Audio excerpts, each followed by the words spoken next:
আল্লাহ পাক সুবহানাহু ওয়া তাআলা হযরত দাউদকেও চেয়ার দিয়েছেন। যারা ক্ষমতায় আছেন ভালো করে জেনে রাখবেন, আপনাদের চেয়ারের চেয়ে সুলাইমানের চেয়ার আরো দামি ছিল। আপনাদের এই তখ্তের চেয়ে, এই মসনদের চেয়ে দাউদের মসনদ আরো অনেক বড় ছিল। আল্লাহ পাক বলেন, ইয়া দাউদ ইন্না জাআলনাকা খলিফাতান ফিল আরদ, হে দাউদ আমি তোমাকে দুনিয়াতে আমার খলিফা হিসেবে তোমাকে আমি রাজত্বের আসনে বসিয়েছি। দাউদ ছিলেন সুলাইমানের পিতা। এরপরে সুলাইমান কত আল্লাহ পাক আরো বড় রাজত্ব দিয়েছিল। আল্লাহ পাক বলেন, হে দাউদ আমি তোমাকে বসিয়েছি ফাহকুম, যেন তুমি আল্লাহর বিধান মতো এই জমিনকে তুমি শাসন করো। এখন ক্ষমতায় বসে আল্লাহকে ভুলে গেছে।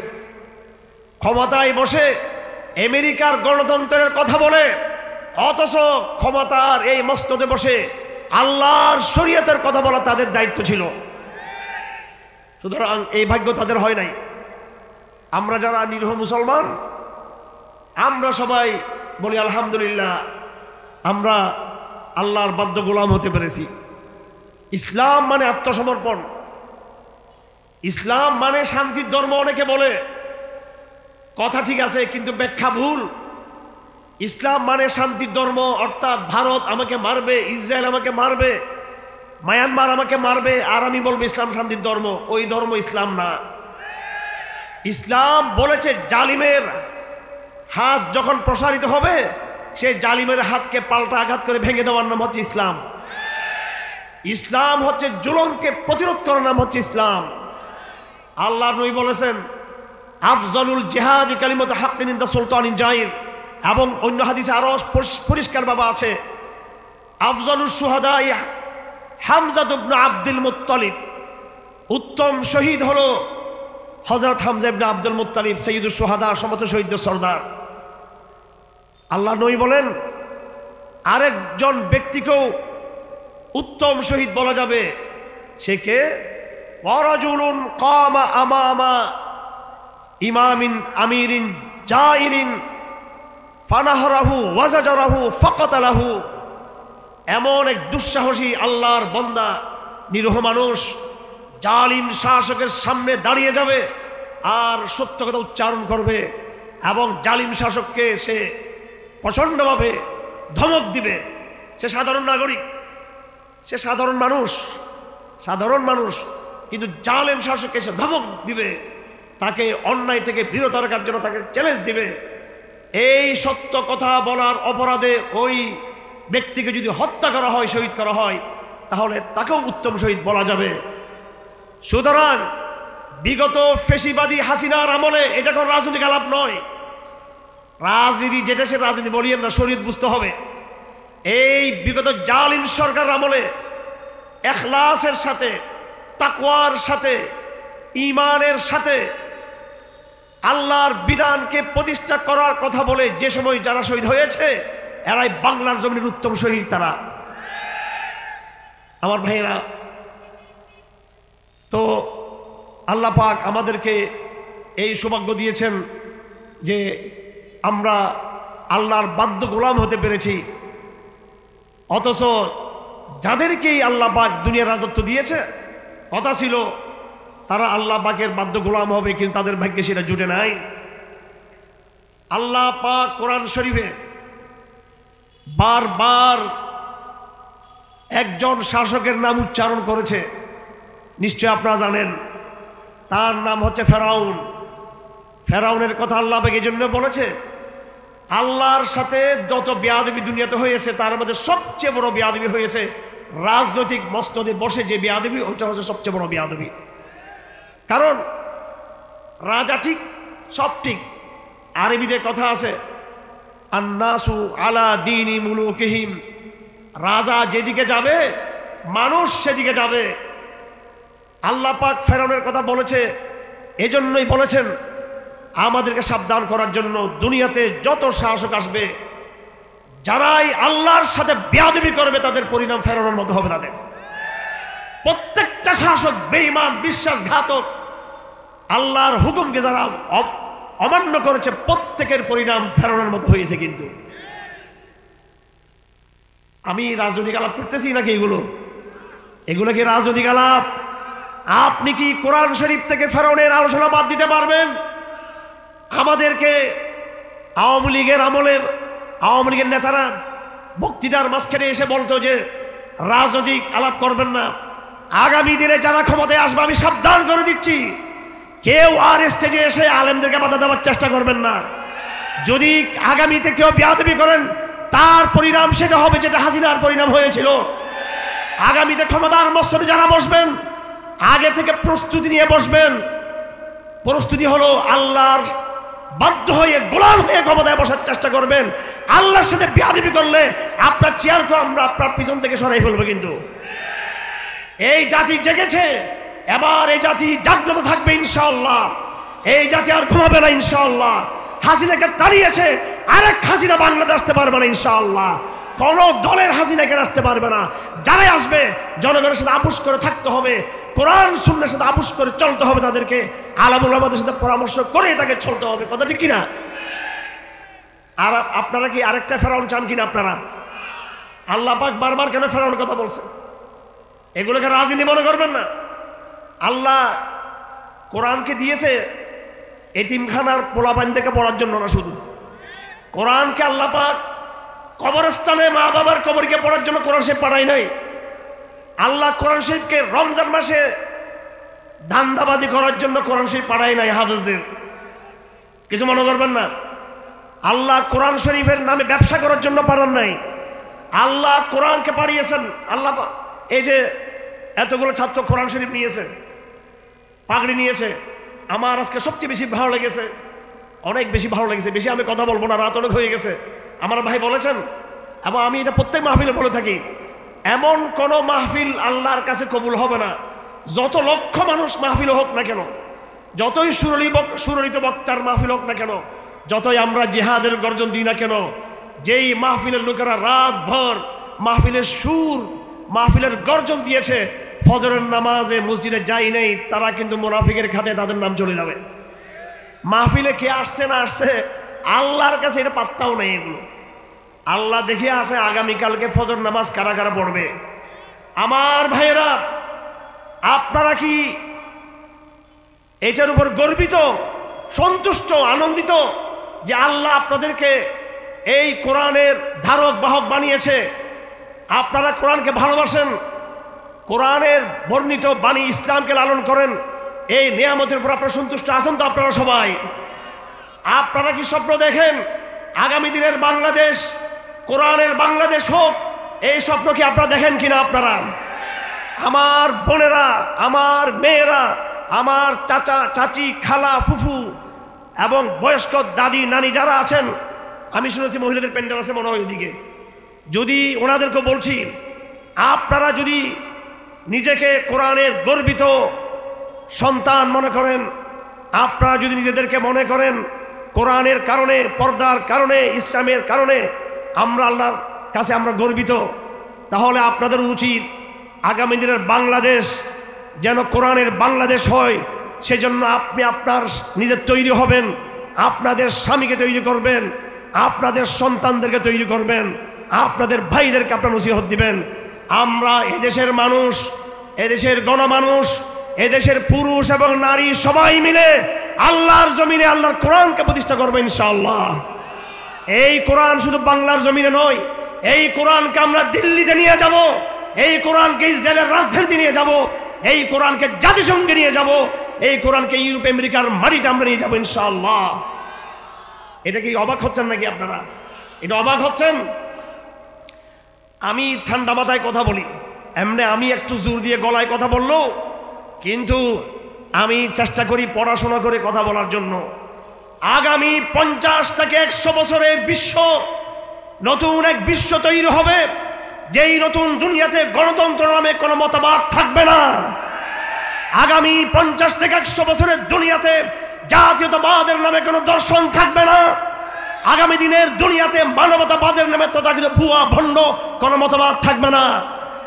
আগামী দিনের দুনিয়াতে ধর্ম নিরপেক্ষবাদী সিলেবাস থাকবে না। জি আসতে হয়ে গেছে কেন? বিশ্বাস নাই আপনাদের? বিশ্বাস না থাকলেও সমস্যা নাই, কারণ আল্লাহ পাক বলেছেন, কাম মিন ফিয়াতিন কালিলাতিন গলাবাত ফিয়াতান কাসীরাতান বিইজনিল্লাহ। আল্লাহ পাক খুব অল্প সংখ্যক লোক দিয়ে ইসলামকে বিজয়ী করবেন, লাখ লাখ কোটি কোটি মানুষ দিয়ে ইসলামকে বিজয় করবে না।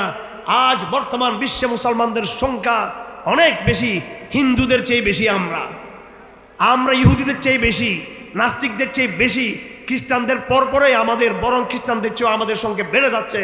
কিন্তু কি হবে, অর্ধেকের বেশি মুসলমান তো মুনাফিকের মধ্যে লিপ্ত আছে। কয়টা মুসলমান নামাজ পড়ে?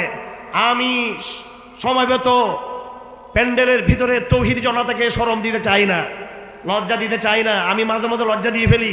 আমি বলি, দেখি হাত উঠান, আজকে কয়জন নামাজ পড়েছেন ফজরের নামাজ? তখন দেখি যে সবাই শরম পেয়ে যায়। এই লজ্জা দিতে চাই না। আসুন, এতদিন নামাজ পড়ি নাই, আজ থেকে আমরা প্যান্ডেল থেকে শপথ করে বের হব, আর কোনদিন ফজরের নামাজ আমরা মসজিদ থেকে বাইরে ঘরে পড়ব না, ফজর নামাজ কাজা করব না। আমরা ফজরের নামাজের মাধ্যমে যদি মসজিদকে আবাদ করতে পারি, আল্লাহর নামে শপথ করে আমি বলতে পারবো, আগামী দিনের ভারত বিজয়, ফিলিস্তিন বিজয়, বিশ্ব বিজয় আমাদের জন্য 50 ভাগ সহজ হয়ে যাবে। বেনামাজি প্রজন্ম দিয়ে, কোরআন বিমুখ প্রজন্ম দিয়ে কোনোদিন ইসলামকে আমরা বিজয় করতে পারবো না।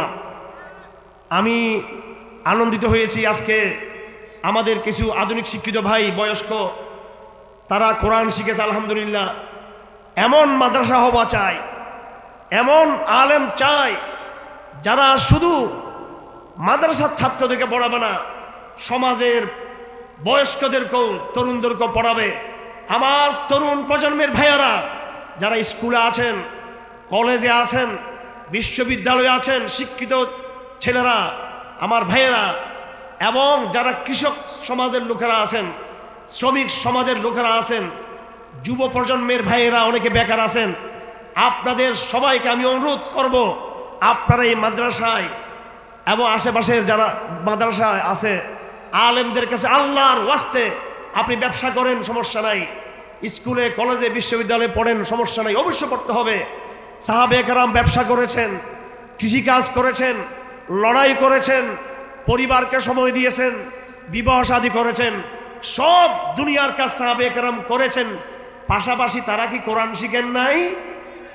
ইসলামের প্রথম মুসলমান, প্রথম সাহাবী, সমস্ত নবীদের পরে কিয়ামতের দিন 1 নম্বর মুসলমানের নাম হলো আবু বকর সিদ্দিক রাদিয়াল্লাহু তাআলা আনহু। তিনি ব্যবসা ছেড়েছেন। আমাদের নবী যেদিন ইন্তেকাল করেন, তিনি সেদিনও তিনি ব্যবসার মধ্যে ছিলেন। আপনি আপনার সব কাজ করেন। কবি বলেছেন, নমি গুয়ম কে আজ দুনিয়া জুদাবাস, নমি গুয়ম কে আজ দুনিয়া জুদাবাস, বাহার কারে কে বাসি বা খুদাবাস। আমি তো তোমাকে বলছি না যে তুমি দুনিয়া থেকে আলাদা হয়ে যাও। আমি তোমাকে বলছি যে কাজেই করো আল্লাহকে সাথে নিয়ে করো, ব্যবসা করো আল্লাহর হুকুম মতো করো, কৃষিকাজ করো আল্লাহর হুকুম মতো করো, স্কুলে যাও, কলেজ যাও, বিশ্ববিদ্যালয়ে যাও, ওখানে গিয়ে প্রেম করিও না, ফ্রি ভ্যাকসিন করিও না, আল্লাহর হুকুম মতো চলো। তুমি বাজারে যাও, আল্লাহর হুকুম মতো যাও, রাজনীতি করো, সমস্যা নাই, কিন্তু আল্লাহর হুকুম মতো করো। আমার ভাইয়েরা, আপনাদের সবার জন্য ফরজ হলো তলাবুল ইলমে ফরিদুন আল্লাহ কুল্লি মুসলিম। নামাজের মস্তাজানা ফরজ, যাকাতের মস্তাজানা ফরজ, হজের মস্তাজানা ফরজ। যখন যে আমল ফরজ হবে সেই আমলের মস্তাজানা ফরজ। কোরআন শরীফ শিখা অতটুকু যতটুকু দ্বারা আপনি নামাজ পড়তে পারেন ফরজ, আর বাকি অংশটুকু শিখা আপনার জন্য ওয়াজিব এবং সুন্নতে মুআক্কাদা। অথবা আমি আপনাদের সবাইকে অনুরোধ করব, বয়স হোক, সমস্যা কি। আমি চট্টগ্রাম শহরে, আপনি দেখলে অবাক হয়ে যাবেন, অবাক হয়ে বিশ্বাস করবেন না। আমার ছাত্র যারা, আমার বয়স 50 বছর, 51 বছর পড়তেছে এখন। আমি যাদেরকে আমি বুখারী শরীফ পড়িয়েছি, তিরমিজি প্রায় 20 বছর হাদিস তিরমিজি শরীফ পড়িয়েছি, শুধু পড়াই নাই, আমি হাদিসের ব্যাখ্যাও লেগেছি আলহামদুলিল্লাহ। আমি অহংকার করতে চাই না, আমি আল্লাহর কাছে মাফ চাই, আমি নগণ্য মানুষ, নিঃসন্দেহে আমি নগণ্য মানুষ।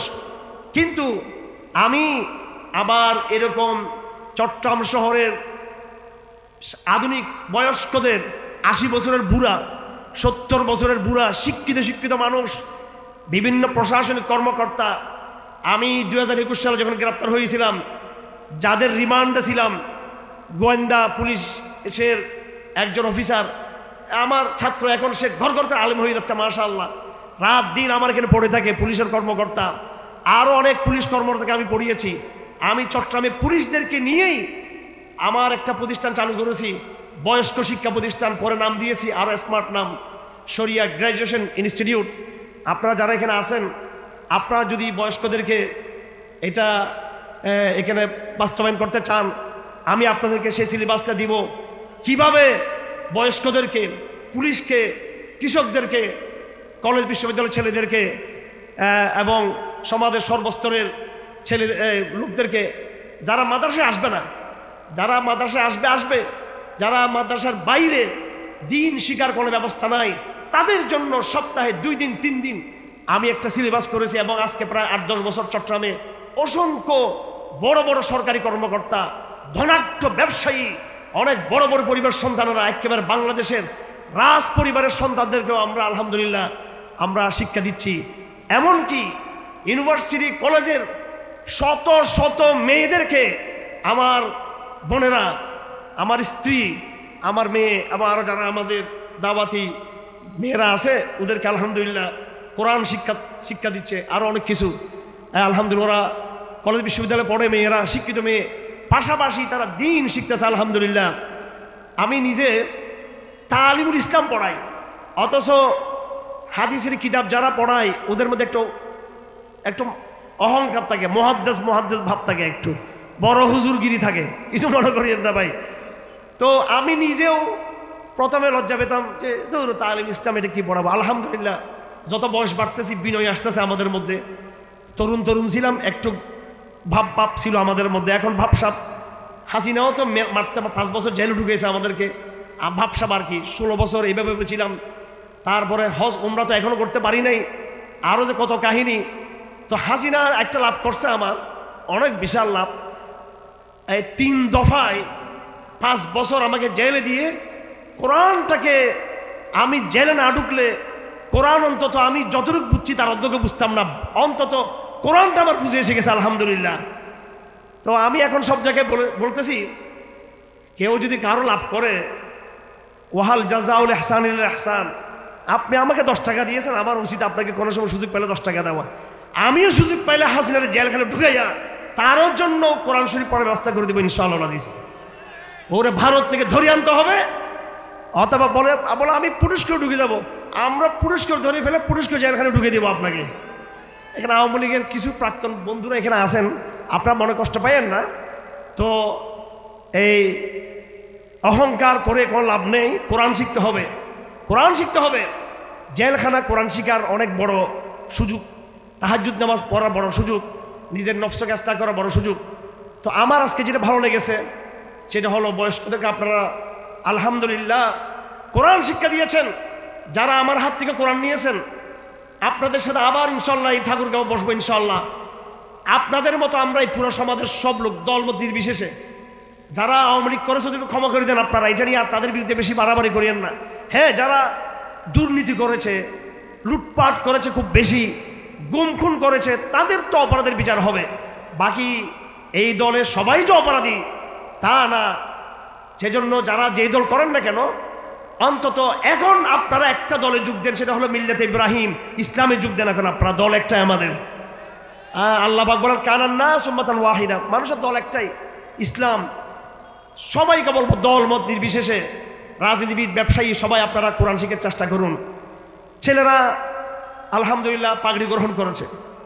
এখানে পর্দার আড়ালে আমার মায়েদেরকে আমি বলতে চাই, আমার বোনদেরকে বলতে চাই, হাদিস শরীফে আছে, আমাদের নবীজি বলেন, ক্বাল রাসূলুল্লাহ সাল্লাল্লাহু আলাইহি ওয়াসাল্লাম মান ক্বারাআল কুরআন ওয়া তাআল্লামাহু ওয়া আমিলা বিহি উলবিসা ওয়ালিদাহু তাজান ইয়াউমাল কিয়ামাহ যাওহু আযমু মিন যাওইশ শামস।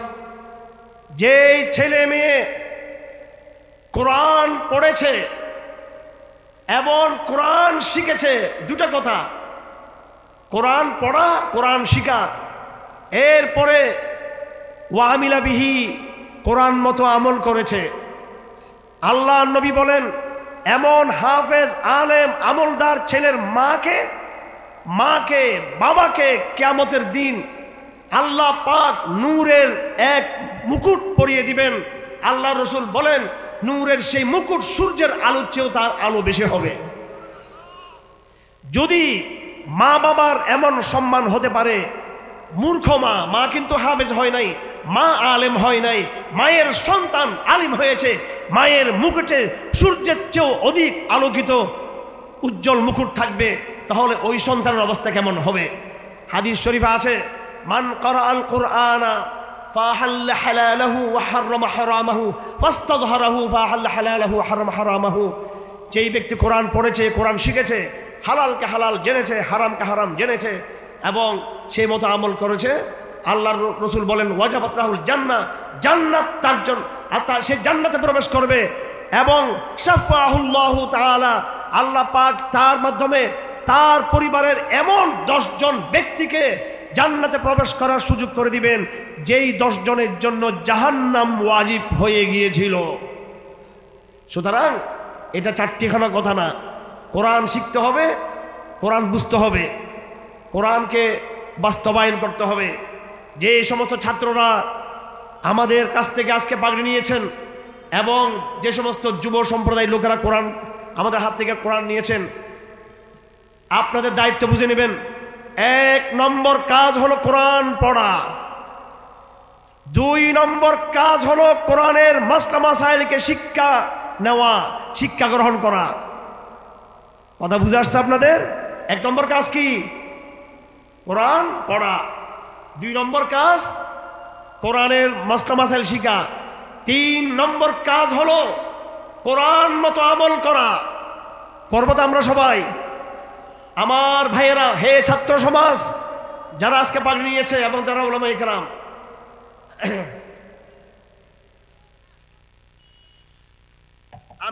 আমি কথা অনেক বেশি দীর্ঘায়িত করবো, রাত অনেক হয়ে গেছে, শেষ করবো। আপনার ধৈর্যের সাথে কথাগুলো শুনবেন। আমরা কথা চাই না, কাজ চাই। আপনারা বছর পর বছর প্যান্ডেল মাহফিল করবেন নাকি বাংলাদেশকে ইসলামের বাংলাদেশ বানাবেন? এই প্যান্ডেল থেকে আল্লাহ পাক আমাদের সবাইকে মুত্তাকি হয়ে বের হওয়ার তৌফিক দান করুন। এই প্যান্ডেল থেকে আমরা মুজাহিদ হয়ে বের হব ইনশাআল্লাহ। এই প্যান্ডেল থেকে আমরা কোরআনের দায়ী ধারক বাহক হয়ে বের হব। কোরআনের সাথে আমাদের সম্পর্ক ধ্বংস হয়েছে, বিদায় সব শেষ। আমার ভাইরা, ইংল্যান্ডের রাজা প্রধানমন্ত্রী, তার নাম ছিল লর্ড গ্লাডস্টোন। সম্ভবত তিনি রাজা হবেন, তিনি প্রধানমন্ত্রী। লর্ড গ্লাডস্টোন তিনি ইংল্যান্ডের সংসদে সব খ্রিস্টান এমপি তাদেরকে জিজ্ঞেস করলেন, তখন কিন্তু সারা দুনিয়াতে ব্রিটিশের রাজত্ব।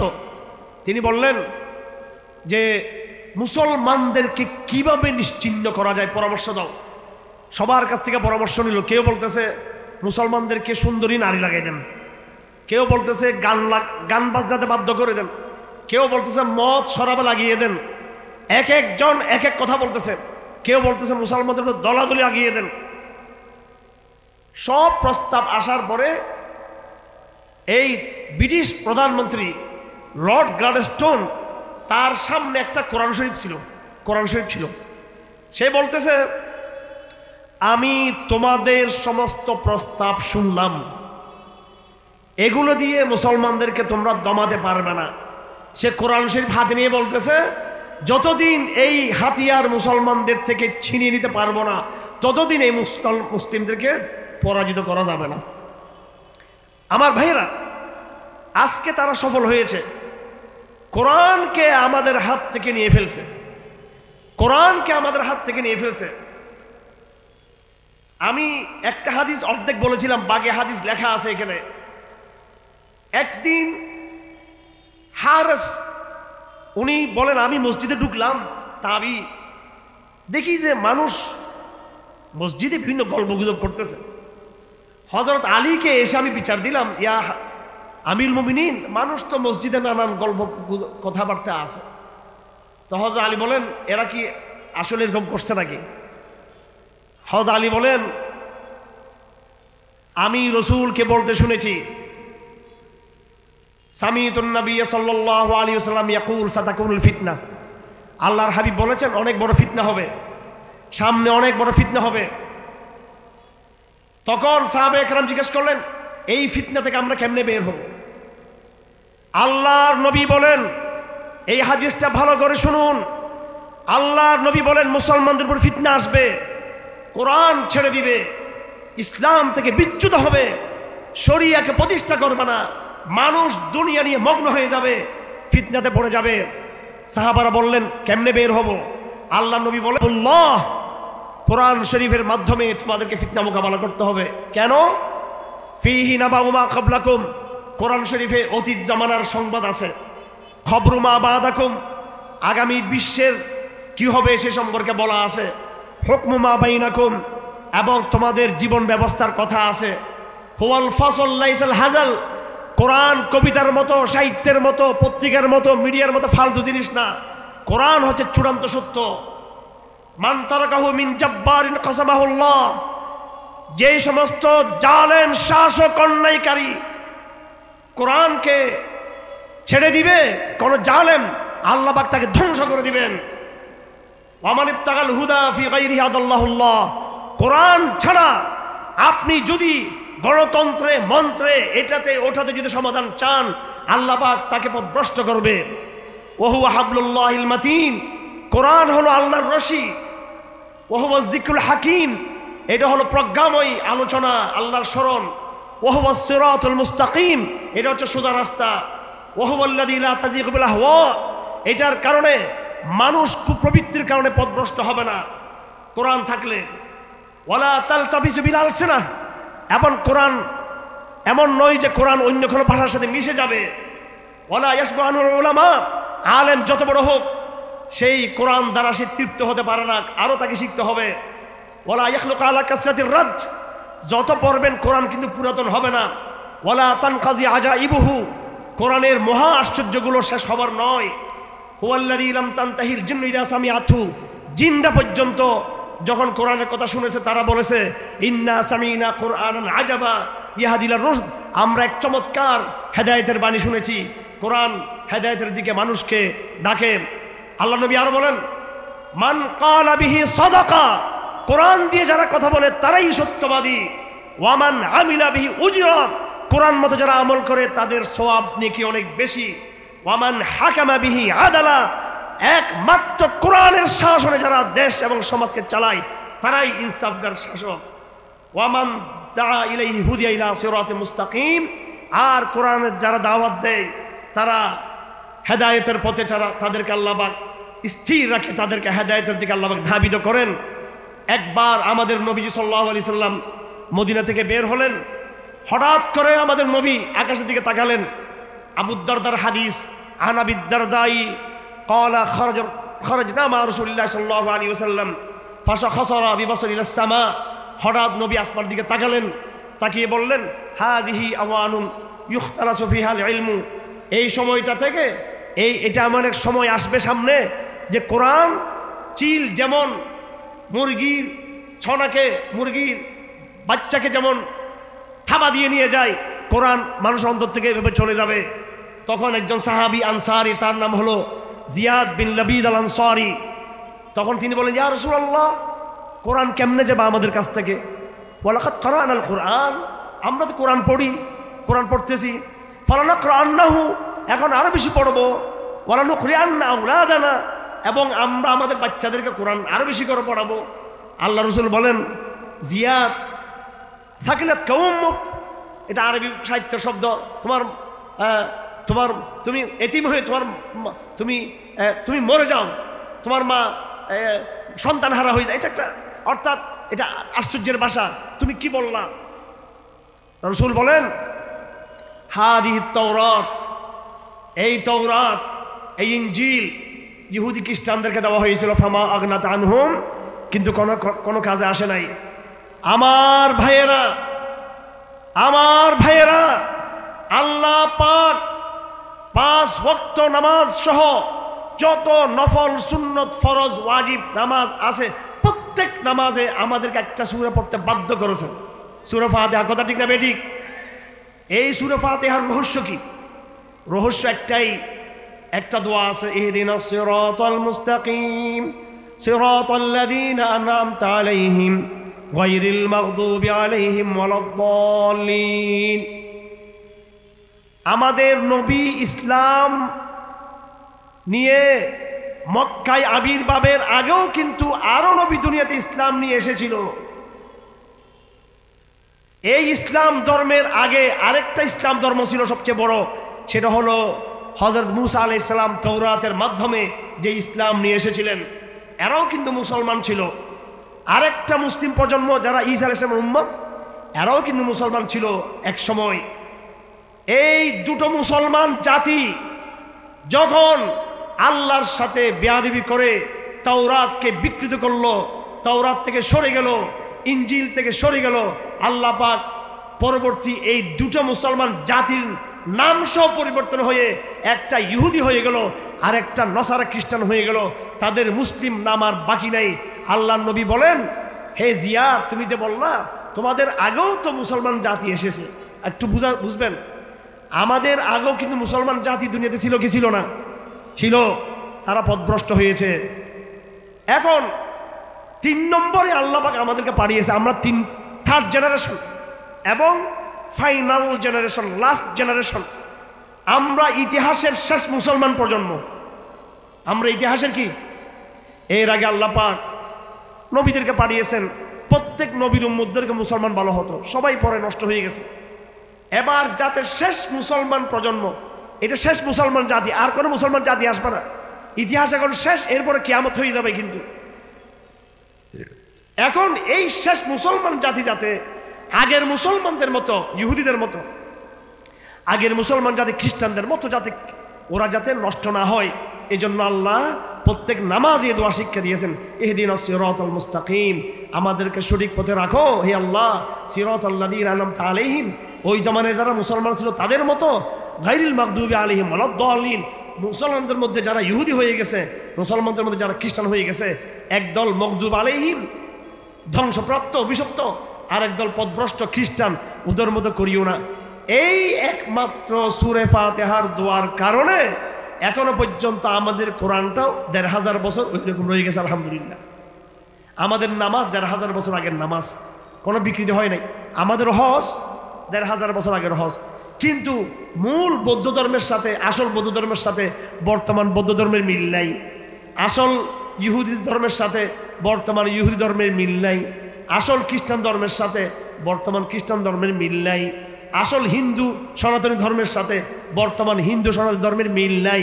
কিন্তু আসল ইসলাম ধর্মের সাথে, আসল কোরআনের সাথে, আসল সলাতের সাথে, যাকাতের সাথে, আসল সুন্নাহর সাথে, কিতাবুল্লাহর সাথে ১৫০০ বছর পরেও হুবহু কিন্তু মিল রয়ে গেছে। আলহামদুলিল্লাহ।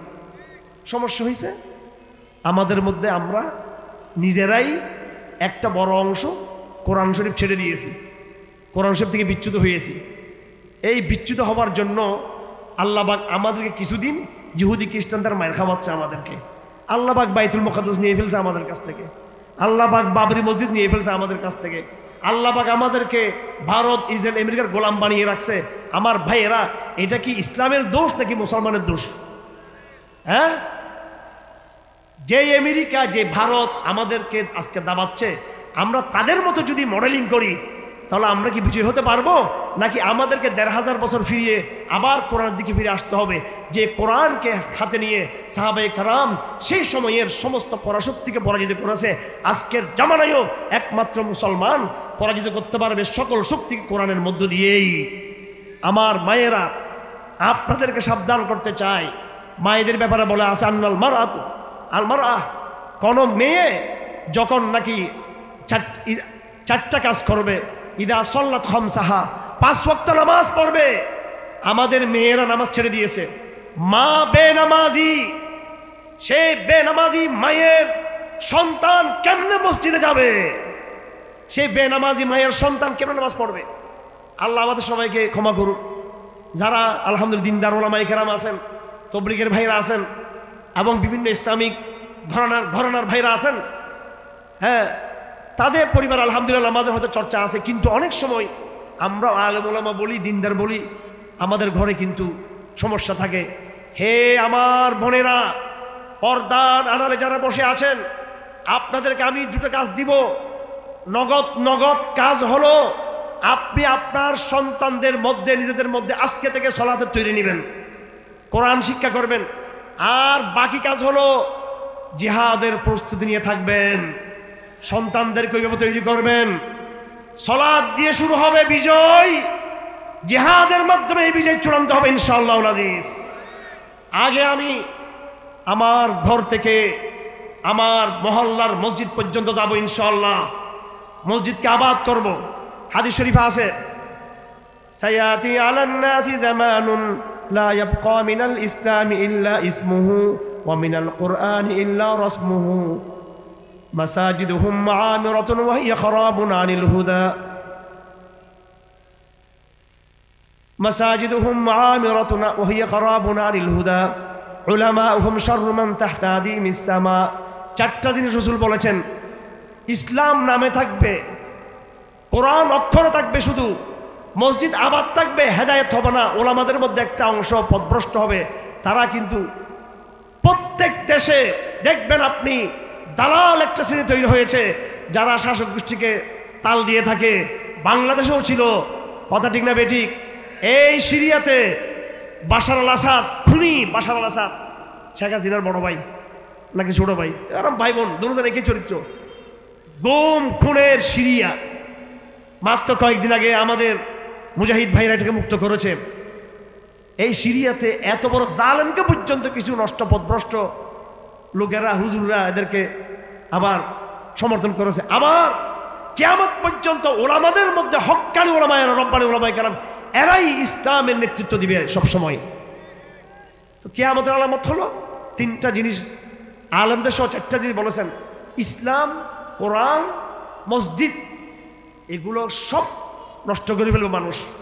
এই জন্য আমার বোনদেরকে বলতে চাই, আল্লাহর ওয়াস্তে বাচ্চাদেরকে নামাজি বানান। আমারও তো একটা বাচ্চা আছে, হাদিস শরীফে আছে, মুরু আওলাদাকুম বিসসালাত ওয়া হুম আবনাউ সাবঈ সিনিন। হাদিস শরীফে আছে, তোমরা তোমাদের সন্তানদেরকে নামাজের আদেশ করো যখন তাদের বয়স হবে 7 বছর। কয় বছর? আপনাদের 7 থেকে 10 বছর বাচ্চা কাদের কাদের আছে? আপনাদের হাত তোলেন দেখি। 7, যাদের বাচ্চাদের 7 বছর বা 10 বছর, 7 বছর বয়সে আল্লাহ রাসূল বলেছেন বাচ্চাদেরকে কি করো? নামাজের কথা বলো। বলি আমরা বাচ্চাদেরকে? আল্লাহ নবী বলেছেন 10 বছর বয়সেই তাদেরকে মারা শুরু করো, হালকা হালকা মারো, চট থাপ্পড় লাগাও, একটা বেত রেখে ভয় লাগাও। কয় বছর বয়সে? আর বাচ্চার বয়স 20 বছর হলেও আমরা তাকে নামাজের কথা বলি না। না বাবা ঘুমাও, ঘুমাও বাবা, থাক আমার বাবা ঘুমাও, ফজর নামাজ না পড়ে ঘুমাও। 10 বছর বয়সের বাচ্চাকে রসুল বলছে মারার জন্য, আবার লাঠি সুটা দিয়ে মেরে লাল করে ফেলেন না। এটা আবার আপনি মেরে খাবেন তখন আল্লাহ, ওই রকম মাইন না। একটু বেত আঘাত করার জন্য নয়, বেত হলো ভয় লাগানোর জন্য। হ্যাঁ, এটা ধরবেন মনে মধ্যে মারি হালকা বস। কিন্তু আমাদের কিছু টিচাররা স্কুলে কলেজ মাদ্রাসা এরা, আরে বাপরে বাপ, আমি তো বেহুশ হয়ে গেছি কয়েকটা কাণ্ড দেখি আমাদের চট্টগ্রামে। মানে বাচ্চা ফিটানোর পরে এটা একটা বড় ক্রেডিট, বউ ফিটানো, বাচ্চা ফিটানো, এগুলো হচ্ছে পুরুষদের হচ্ছে কাজ এগুলো, ঠিক না বেঠিক? হ্যাঁ, পুরুষরা মেয়েদেরকে যেন জুলুম না করে। মেয়েদের ব্যাপারে প্রথম কাজ হলো নিজের সন্তানকে তৈরি করতে হবে। 7 বছর বয়সে বাচ্চাদেরকে তৈরি করবেন, 10 বছরের নামাজ দিন হুকুম দিবেন। আমি আমার বাচ্চা মেয়ে, আমার একবার ছোট মেয়েটা, ও এই 6 বছর শেষে 7 বছর পড়ছে এখন। আমি তো জানি যে ও তো নামাজ কালাম তো দাদার বেড়া। আমি বললাম যে তোর দেখি সলাৎ বলি, সুন্দর একটা জাই নামাজ কিনে দিলাম, একেবারে সুন্দর দামি স্মার্ট, তার জন্য 2-3টা কি বলে এগুলোকে জেলবাব, হেজাব কিনে দিয়েছি। আরও তার জন্য বিভিন্ন একটা র্যাক কিনে দিলাম, যেন সেই জন্য তার বইগুলো রাখতে পারে, খেলার জিনিস রাখতে পারে। মাঝে মাঝে হাদিয়া দিয়ে তাকে খুব দিয়ে আদর টাদর করি। আলহামদুলিল্লাহ, ফজর নামাজে বেচারি একটু উঠতে চায় না। 7 বছর বয়স, মাত্র নতুন 7 বছর। আর এখন শীতকালে একটু মিথ্যা হতে পারে, বাবা সলাৎ উজু করে, উজু আসলে উজু ঠিক মতো হয়তো ঠান্ডা লাগে। তারপরও আলহামদুলিল্লাহ আমি অনেক সন্তুষ্ট আমার মেয়েদের উপরে। সলাৎ বলতে তাকে আর কষ্ট হয় না, একটু অভ্যাস হয়ে গেছে। কারণ এটা মায়ের কারণে, মা বাপ ঠিক, বাচ্চা ঠিক। এজন্য এই নিজে নামাজ পড়তে হবে। আমার বন্ধুদের উদ্দেশ্যে বলতে চাই, যারা পর্দা আড়ালে আছেন, আল্লাহ রসুল বলেছেন আলমারাতু ইযা সাল্লাত খামসাহা, মেয়েরা যখন 5 ওয়াক্ত নামাজ পড়বে, সামাত শাহরাহা, রমজান মাসে রোজা রাখবে, ওয়া আতাআত যাওজাহা, স্বামীর নেককার স্বামীর আনুগত্য করবে, ওয়া আহসানাত ফারজাহা, নিজের যৌন চরিত্রকে হেফাজত করবে, কিলা লাহা, তাকে বলা হবে জান্নাতের যে কোনো দরজা দিয়ে তুমি প্রবেশ চাও, ইচ্ছা করে প্রবেশ করো তুমি। আরেকটা কথা মেয়েদেরকে বলবো, দ্বীনি ইলম শিখবেন। তালিমুল ইসলাম একটা বই আছে, এটা পড়বেন আমার বোনেরা। বেহেশতি জেওয়ার একটা কিতাব আছে, আল্লাহর ওয়াস্তে আমার উস্তাদ জাস্টিস আল্লামা তাকি উসমানী হাফিজাহুল্লাহ তাআলা আমাদের দারাসে বলেছেন, হে মুফতি সাহেবরা, আমরা তো ওনার ছাত্র, আমরা তো মুফতি, এফতা হচ্ছে সর্বোচ্চ ডিগ্রি। এই মুফতি সাহেব, এই লড়কো তোমারে পাস বেহেশতি জেওয়ার হে, তোদের কাছে বেহেশতি জেওয়ার আছে? আমরা মনে মনে বললাম, আপনার কাছে আমরা দাওরা পাশ করে এফতা পড়তেছি, পুরো দেশের মেধাবী ছাত্র আসছে এখানে, এটা প্রাইমারি কিতাব, এটা কি বলতেছেন আপনি? উনি আমাদের, আমরা মনে মনে বলতেছি আর কি, উনি বলতেছেন বেহেশতি জেওয়ার পড়নে ওয়ালি খাওয়াতিন আপনি আলেম শৌহরোं को भी चक्करों में फंसा देती है। যে সমস্ত মেয়েরা ভালো করে বেহেশতি জেওয়ার পড়ে, এরা ভালো ভালো আলেম স্বামীকেও এরা পেঁচে ফেলে দিতে পারে। এরা মেয়েরা বাংলা বেহেশতি জেওয়ারটা পড়বেন, এবং আলেমদেরকে বলবো মেয়েদের জন্য তালিম চালু করবেন, মেয়েদের জন্য তালিম চালু করবেন। হযরত আম্মা আয়েশা বলেন, নেমাতিন নিসা ও নিসাউল আনসার, সর্বোত্তম মেয়ে হচ্ছে আনসারি মেয়েরা। লাম ইয়ামনাহুল হায়া আন ইয়াতাফাক্কাহনা ফিদ্দীন, লজ্জা শরম তাদেরকে দ্বীন শিখার থেকে তাদেরকে বাধা দেয় নাই। আমার ভাইয়েরা, আগামী দিনের লড়াই আমাদের বিশ্বযুদ্ধের লড়াই। আল্লাহ রসুল বলেছেন ইউশিকুল মান তাদা আলাইকুম, সমস্ত বিশ্ব জাতি তোমাদের বিরুদ্ধে ঐক্যবদ্ধ হবে। আমার ভাইয়েরা, আজ যদি আপনি নামাজের মাধ্যমে জাগ্রত না হন, আজ যদি আপনি কোরআনের মাধ্যমে জাগ্রত না হন, আজ যদি আপনি নিজের আমলকে পরিশুদ্ধ না করেন, আপনি আপনার পরিবারকে তৈরি না করেন, আমলের মাধ্যমে এক সামাজিক জাগরণ দরকার, কোরআনের আধ্যাত্মিক জাগরণ দরকার, সালাতের জাগরণ দরকার। আল্লাহর দেওয়া মসজিদগুলোকে আবাদ করতে হবে নামাজের মাধ্যমে, কোরআনের মাধ্যমে, কারণ আগামী দিনে ভয়ঙ্কর এক লড়াই আমাদের বিরুদ্ধে দিয়ে আসতেছে। এই লড়াই একদিকে হিন্দুত্ববাদীরা, আরেকদিকে ইহুদিবাদীরা, আরেকদিকে পৌত্তলিক মগ বড়ুয়া বৌদ্ধরা, আরেকদিকে খ্রিস্টান ইহুদিরা, কমিউনিস্ট নাস্তিকেরা, তার চেয়ে বড় কথা মুসলমানদের ঘরে ঘরে গাপ্পি মারা জালেম মুসলিম শাসক গোষ্ঠীর দূষণেরা আমাদের চতুর্দিক থেকে হামলা করতেছে। মুসলমানদের ঘরে দুশ্মন, মুসলমানদের বাইরে দুশ্মন, মুসলমানের ডানে দুশ্মন, বামে দুশ্মন। কথা ঠিক না বেঠিক? এই লড়াই জিততে হলে আজ থেকে জাগ্রত হতে হবে। এই লড়াই জিততে হলে আজ থেকে আমাকে তওবা করে নামাজি হতে হবে। এই লড়াইয়ের যুদ্ধের প্রস্তুতি গ্রহণ করার জন্য আমাকে নামাজের অভ্যাস করতে হবে। আমি যদি শীতকালে ফজরের নামাজের ঠান্ডা পানি ব্যবহার করে মসজিদে যেতে না পারি, আগামীকাল ভারতীয় আগ্রাসী ট্যাঙ্কের সামনে, গোলার সামনে, বন্দুকের সামনে, মিসাইলের সামনে আমি দাঁড়াবো কেমনে? আমি আমার বাবরি মসজিদ কারা উদ্ধার করে দিবে? আমার বাবরি মসজিদ সহ হাজার হাজার মসজিদ ভারতে শহীদ করা হয়েছে। প্রত্যেকটা মসজিদকে আবার ওই জায়গায় নির্মাণ করা হবে। এই বাবরি মসজিদ যেখানে প্রতিষ্ঠিত হয়েছে, বাবরি মসজিদ আবার ওই জায়গায় রাম মন্দির সরিয়ে দিয়ে, আল্লাহর কসম আমি আগামী প্রজন্মকে দায়িত্ব দিয়ে যাচ্ছি, আমি যদি বেঁচে থাকি ইনশাআল্লাহ এই লড়াইয়ের সাথে যুক্ত থাকবো আপনাদের সাথে। আর না হয় যারা বাচ্চারা আছো, আজকে যারা তোমরা যারা পাগড়ি নিয়েছো, এই পাগড়ি আনুষ্ঠানিকতা নয়, আমি আনুষ্ঠানিকতা বিশ্বাস করি না। এই পাগড়ি হলো শপথ। তোমরা শপথ নিয়েছো, তোমাদের মাথায় আমরা ইজ্জতের পাগড়ি দিয়েছি, এবার তোমরা ইসলামকে সম্মানের জায়গায় নিয়ে যাবা। এই পাগড়ি পরেই তোমাকে বাবরি মসজিদ উদ্ধার করতে হবে ইনশাআল্লাহ আজিজ। আমরা শুধু বাংলাদেশেও শুধু শরিয়া প্রতিষ্ঠা করব তা নয়, আমাদের বিরুদ্ধে চক্রান্ত আন্তর্জাতিক, সারা বিশ্ব ঐক্যবদ্ধ, সারা আন্তর্জাতিক ষড়যন্ত্রের বিরুদ্ধে আন্তর্জাতিক ইসলাম আমরা কায়েম করব। আমরা বাংলাদেশে শুধু নিরহ এই গরিব ভূখণ্ডে ইসলামকে প্রতিষ্ঠা করব না, ভারতবর্ষকে টেনে আমরা ইসলামের ছায়াতলে নিয়ে আসবো ইনশাআল্লাহ আজিজ। ইসলাম প্রতিষ্ঠা হলে মুসলমানদের লাভ শুধু না, ইসলাম প্রতিষ্ঠা হলে ওইভাবে হিন্দুরা নিরাপত্তা পাবে। কথা ঠিক না বেঠিক? ভারতবর্ষ আগে কাদের হাতে ছিল? কাদের হাতে ছিল? ইতিহাস পড়ুন। ভারতে মুসলমানদের আগমনের আগে হিন্দু সেন রাজারা রাজত্ব করেছে। হিন্দু ইতিহাসবিদরা নিজেরাই বলেছে সেন আমলে, হিন্দুদের আমলে নির্যাতন হয়েছিল হিন্দুদের উপরে, মুসলমানরা এসেই হিন্দুদেরকে জুলুম থেকে মুক্ত করেছে। ইতিহাস, আমি অনেক ইতিহাসের বই পড়েছি, অনেকগুলো বই। আগে আমি ইতিহাসের বইকে মনে করতাম ফালতু জিনিস, এগুলো যখন ছাত্র জমানায় যখন শুধু খালি আরবি গ্রামার, সাহিত্য, নাট্য, কোরআন হাদিস নিয়ে ব্যস্ত ছিলাম, পরে আমি ইতিহাস পড়া শুরু করলাম, অবাক হয়ে গেলাম। এবং বিশেষ করে এবার কারাগারে গিয়ে শুধু কোরআন শরীফ তাফসীর পড়েছি। আর ইতিহাসের যত বই আছে আলহামদুলিল্লাহ পড়ে তারপর বের হয়েছি কারাগার থেকে। ইতিহাস যত পড়বেন রাজনীতি ওইভাবে করতে পারবেন ইনশাআল্লাহ। আমার ঘর রাজনীতির দল নাই, কিন্তু রাজনীতি আমরা বুঝি, কারণ রাজনীতির দলগুলোকে কেমনে কি দিতে হয় এটা আমরা বুঝি ভালো করে। ওইটা দিব, ওষুধ দিব। আমরা রাজনীতির ওষুধ তৈরি করি। কি তৈরি করি ভাই? ওষুধ তৈরি করে দিব।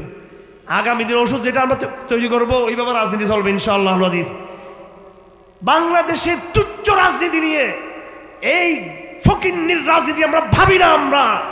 আমরা আন্তর্জাতিক রাজনীতি নিয়ে ভাবি, কারণ আল্লাহ আমাদেরকে আন্তর্জাতিক দায়িত্ব দিয়ে পাঠিয়েছেন, ফকিন্নির দায়িত্ব দিয়ে আমাদেরকে আল্লাহ পাক পাঠান নাই। কুনতুম খায়রা উম্মাতিন উখরিজাত লিন-নাস, you are best of the people. রাজনীতি হবে আমেরিকার সাথে, আমাদের বোঝাপড়া হবে জাতিসংঘের সাথে, বোঝাপড়া মোদির সাথে, দিল্লির সাথে, তেল আবিবের সাথে, ইসরায়েলের সাথে।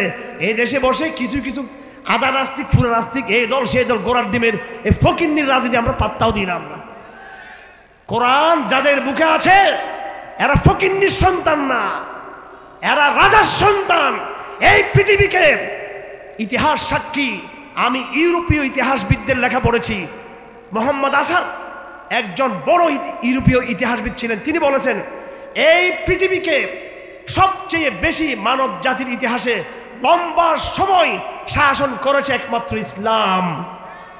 আর কোন রাজা, কোন ধর্ম পৃথিবীকে 150-200 বছরের বেশি সর্বোচ্চ শাসন করতে পারে নাই। ইসলাম নবীর যুগে মদিনাতে 10 বছর, খেলাফতের রাশিদে 30 বছর, এটা সহ মিলাইয়া বনু উমাইয়ার পরে 100 বছর কাছাকাছি, বনু আব্বাসিয়ার 500-600 বছর, আব্বাসিয়ার পরে মনে করছে ইসলাম শেষ। এরপর আল্লাহ পাক যখন এরা বেয়াদবি করলো আরবরা, আল্লাহ পাক তুর্কিদেরকে নিয়ে আসলো পৃথিবীকে 500-700 বছর এই উসমানী সাম্রাজ্য। এরপরে ভারতে মুঘলরা আসার পরে আল্লাহু আকবার, মুঘলদের আগে সুলতানদের আমল ছিল, আফগানিরা এসেছে, তুর্কিরা এসেছে, এবং সর্বশেষ ভারতবর্ষে একজন আলেম, একজন মুহাদ্দিস, একজন শাইখ, একজন ইমাম, কোরআনের হাফেজ কারি, তিনি ছিলেন মৌলানা আওরঙ্গজেব আলমগীর। 50 বছর ভারতকে তিনি শাসন করেছেন। আমাদের ইতিহাস রাজত্বের ইতিহাস, আমাদের ইতিহাস সারা দুনিয়াতে ইনসাফ প্রতিষ্ঠার ইতিহাস, আমাদের ইতিহাস সারা বিশ্বকে নেতৃত্ব দেওয়ার ইতিহাস। গল্প নাকি এটা? গল্প? আওরঙ্গজেব কি এটা গল্প? ওমর খাত্তাব গল্প? সালাউদ্দিন আইয়ুবী গল্প? তুর্কি খেলাফত গল্প? আবার সেই খেলাফত আমরা মার খেতে খেতে প্রস্তুতি গ্রহণ করতেছি। আল্লাহ আমাদেরকে প্রস্তুত করতেছে। আমাদেরকে যারা মার খায় তারা মার দিতে জানে, তারা ঠিক আছে। মার খেয়ে নিচ্ছি, জুলুম বেইজ্জতি যা হওয়ার সেটা মুসলমানদের হচ্ছে। এবার ঘুরে দাঁড়ানোর সময় কোরআন নিয়ে ঘুরে দাঁড়াতে হবে। আগে কোরআন নাকি আগে তলোয়ার? আগে কোরআন। হে বাঙালি মুসলমান, কোরআনকে ধারণ করো, সালাতকে ধারণ করো, মসজিদকে ধারণ করো। কোরআন ধারণ করলে আরেক হাতে তলোয়ারি ধারণ করতে সহজ হয়ে যাবে। আর যদি কোরআন ছাড়া, নামাজ ছাড়া, মসজিদ ছাড়া, আমল ছাড়া, বক্তৃতা স্লোগান দিয়ে, মুখ দিয়ে এগুলোকে পাত্তাও দেয় না, আল্লাহ পাত্তা দেয় না। এই জন্য আমাদের আগামী দিন ইসলামকে বিজয় হিসেবে দেখতে চাইলে প্রথম নিজেকে পরিবর্তন করতে হবে, নিজের আমল। এই ঠাকুরগাঁও এলাকাতে চক্রান্ত আছে, আশেপাশে এলাকাতে পুরো এই কাদিয়ানীদের চক্রান্ত আছে, হিন্দুত্ববাদীদের চক্রান্ত আছে। সব চক্রান্তকে নস্যাৎ করার দায়িত্ব আপনাদের। আপনারা ঐক্যবদ্ধ থাকবেন। এখানে সাইদি সাহেব রহমতুল্লাহ আলের যেদিন রায় হয়েছিল, বাংলাদেশে অনেক লোক মারা গিয়েছে, এই এলাকাতে নাকি অনেক ভাই একসাথে মারা গিয়েছে। যাই হোক, তো আপনাদের আমি কোনো দলের কথা বলতেছি না, আমি উম্মার কথা বলতে চাই। ঐক্যবদ্ধভাবে আমাদের কাজ করতে হবে।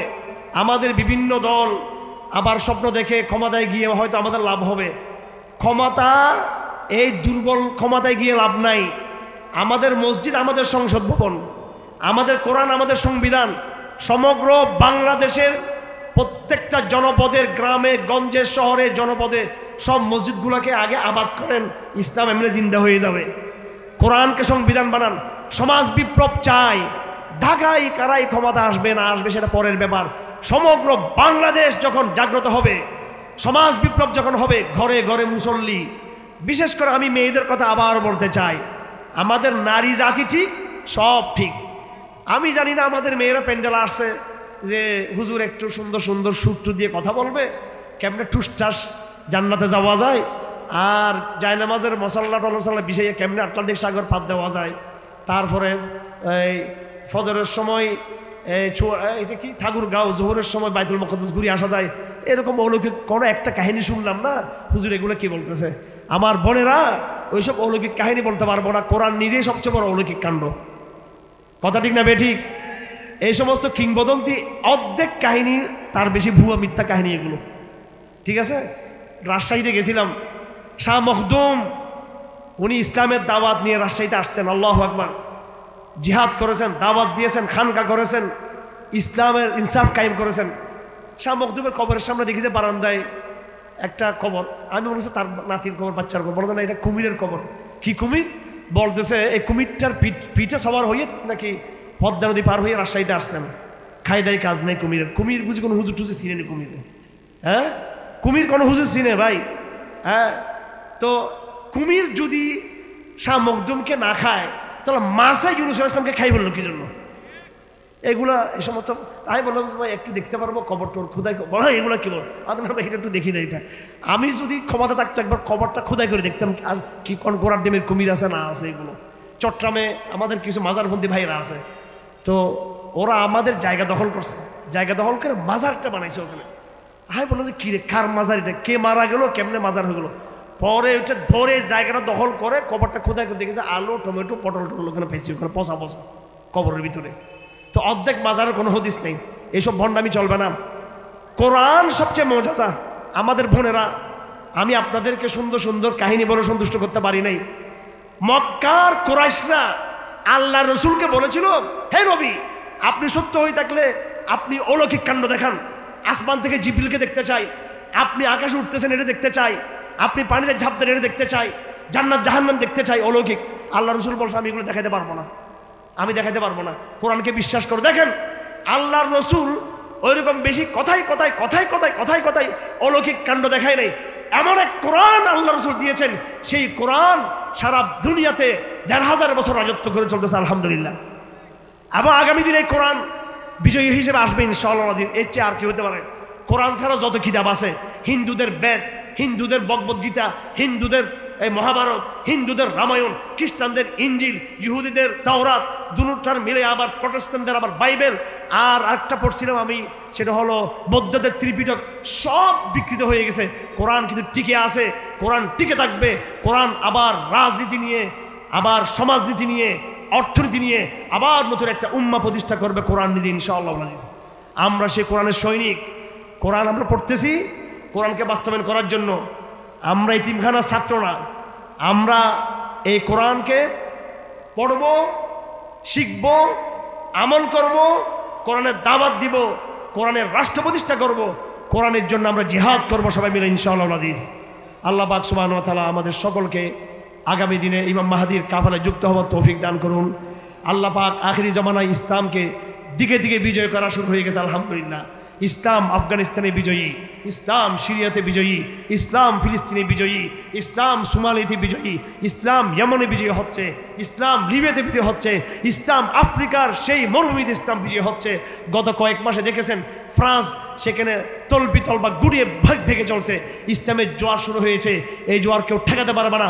রক্ত হতে যাবে, রক্ত আরো দেওয়া হবে ইনশাআল্লাহ। বিজয় কেউ ঠেকিয়ে রাখতে পারবে না। বিজয় আপনারা সকলে আগামী দিনে শুধু বাংলাদেশ নয়, পুরো ভারত মহাদেশে এই মোদির হিন্দুত্ববাদকে, বিজেপির হিন্দুত্ববাদকে এবং এদের দালাল যারা বাংলাদেশে আছে এদের নিয়ে আমি বেশি কথা বলতে চাই না। এই সমস্ত গরিব হিন্দুদের গোড়া মুরব্বী যেখানে আছে ওদের সাথে আমাদের যুদ্ধ লড়াই হবে ইনশাআল্লাহ। আগামী দিনে ইসলাম বিদ্বেষী হিন্দুত্ববাদকে চরমভাবে পরাজিত করার সংগ্রামের জন্য সবাইকে তৈয়ার থাকতে হবে আমাদেরকে। আমাদের আগের মুরব্বীরা যেভাবে বিজয়ী হয়েছিল এই দেশে হিন্দুত্ববাদকে পরাজিত করে আমরাও এই নতুন চক্রান্তকে পরাজিত করতে পারবো ইনশাআল্লাহুল আজিজ। আল্লাহ পাক সুবহানাহু ওয়া তাআলা আমাদেরকে সেই এক নতুন পৃথিবী, কোরআনওয়ালা পৃথিবী, ইনসাফওয়ালা পৃথিবী গঠন করার তৌফিক দান করুন। আল্লাহ পাক আমাদের মা বোনদেরকে এমন বাচ্চা জন্ম দেওয়ার তৌফিক দান করুন, এক একটা বাচ্চা যেন সালাউদ্দিন আইয়ুবী হতে পারে। আমাদের মায়েরা ইমানদার হলে বাচ্চারা ইমানদার হবে, আমাদের মায়েরা নামাজি হলে বাচ্চারা নামাজি হবে, আমাদের মায়েরা রোজা রাখলে বাচ্চারাও রোজা রাখবে, আমাদের মায়েরা বোনেরা কোরআন শরীফ পড়লে বাচ্চারাও কোরআন পড়বে, আমাদের মায়েরা বোনেরা দিন শিখলে বাচ্চারাও শিখবে, আমাদের মায়েরা বোনেরা মুজাহিদ হলে তারপরে তাদের সন্তানরাও মুজাহিদ হবে।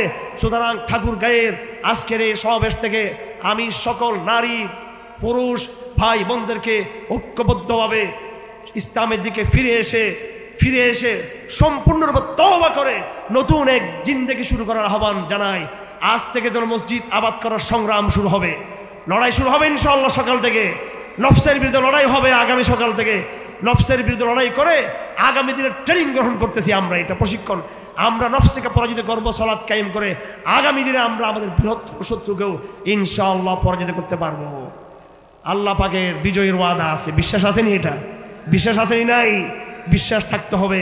কোরআন শরীফে সূরাতুল জুমাতে আল্লাহ পাক বলছেন সাহাবীদের যেমন মর্যাদা আখেরি জমানার উম্মতেরও একই মর্যাদা। সুবহানাল্লাহ, আখেরি জমান উম্মতের স্পেশাল মর্যাদা আছে, কিন্তু অনেক কথা আরও আছে, অনেক হাদিস আছে, অনেক আয়াত আছে, এগুলো বলে শেষ করা যাবে না। আপনারা সবাই ঐক্যবদ্ধ থাকবেন, সবাই কোরআনকে আঁকড়ে ধরবেন। ওলামায়ে কেরাম আল্লাহর ওয়াস্তে এই ঠাকুর গায়ের, তারপরটা কি চুয়াডাঙ্গা নাকি আশেপাশে কি আছে, পঞ্চগড়, কুড়িগ্রাম, নীলফামারী, আরটা হলো যে আপনার এই যে কি বলে এটাকে রংপুর আশেপাশের প্রত্যেকে যারা যেখানে আছেন, মনে করবেন উত্তরবঙ্গের মানুষ আমরা দূরে, ঢাকা থেকে দূরে, এমন এক জাগরণ তৈরি করেন যারা সারা বাংলাদেশ থেকে ওরে বাপরে বাপ উত্তরবঙ্গে জেগেছে, এবার বাংলাদেশ জাগবে, এটা আপনারা শিক্ষা দেন। আপনারা দূরে আছেন, সমস্যা কি? আপনারা কাজ শুরু করেন ইনশাআল্লাহ। কালেমার পথে আগে আপনারা উড্ডীন করেন এখানে ইনশাআল্লাহ। আপনারা দেখা দেখি ওই তেতুর টেকনাফে যারা আছে, পার্বত্য চট্টগ্রামে যারা আছে, ঢাকা চট্টগ্রামে, তারাও কিন্তু আপনারা দেখা দেখি ইসলামকে জাগরণ স্বপ্ন দেখবে। আপনারা সবাই ইসলামের জাগরণের উত্তরবঙ্গ বানিয়ে ফেলেন। নতুন এক উত্তরবঙ্গ চাই আমরা, নতুন উত্তরবঙ্গ। এই উত্তরবঙ্গ থেকে মোদিকে মেসেজ দেওয়া হবে ইনশাআল্লাহ আজিজ। নেতৃত্বের জায়গায় ইসলামকে নিয়ে যেতে হবে, সংগ্রাম শুরু করতে হবে, সর্বাত্মক সংগ্রাম, আধ্যাত্মিক সংগ্রাম, রুহানি সংগ্রাম, আমলের সংগ্রাম, তাকওয়ার সংগ্রাম, জিহাদের সংগ্রাম, সর্বোপরি ইসলামকে বিজয়ী করার সেই লড়াই। আল্লাহ পাক সুবহানাহু ওয়া তাআলা আমাদেরকে কবুল করুন। আল্লাহ পাক সুবহানাহু ওয়া তাআলা আমাদেরকে ইমাম মাহাদিকে আমাদের অন্তর্ভুক্ত হওয়ার সুযোগ করে দিন। আল্লাহ পাক সুবহানাহু ওয়া তাআলা আমাদের মধ্যে পরস্পর ভ্রাতৃত্ব তৈরি করে দিন। আল্লাহ পাক আমাদের সমস্ত কথাগুলোর সাথে কাজের মিল করার তৌফিক দিয়ে দিন। ও আখিরু দাওয়ানা আলহামদুলিল্লাহি রাব্বিল আলামিন ওয়া মা আলাইনা ইল্লাল বালাগ। আমি জানি আপনি বলবেন দোয়া করার জন্য, দোয়া করতে হবে শেষ রাতে। দোয়া হলো শেষ রাতে, দিন প্রতিষ্ঠার একটা বড় কাজ, এটা বলতে ভুলে গেছি। দিনের বেলায় দাওয়াতের মেহনত, জিহাদের মেহনত, শিক্ষা সংস্কৃতির মেহনত, রাতের বেলায় তাহাজ্জুদের নামাজ, দুটো একসাথে হবে, কিল্লা ফতে হয়ে যাবে। এবং শেষ রাতে দোয়া করবেন, এটা বেশি কবুল হবে। আর এখন আমরা সুন্নত মতো আমল করব, অনুষ্ঠানকে শেষ করব। আল্লাহর নবী শিক্ষা দিয়েছেন মজলিস শেষ হলে একটা দোয়া পড়তে হবে। আমার বোনেরা আপনারা সেই দোয়া শিখে নেবেন। খালি হুজুর বসাইয়া দোয়া একটা করে দিলে যে হয়ে গেল তা না, সুন্নত মতো আমল করতে হবে। মজলিস শেষ হওয়ার আমল দোয়া হলো সুবহানাকাল্লাহুম্মা বিহামদিহি সুবহানাকাল্লাহুম্মা বিহামদিকা আশহাদু আল্লা ইলাহা ইল্লা আনতা আস্তাগফিরুকা ওয়া আতুবু ইলাইহি।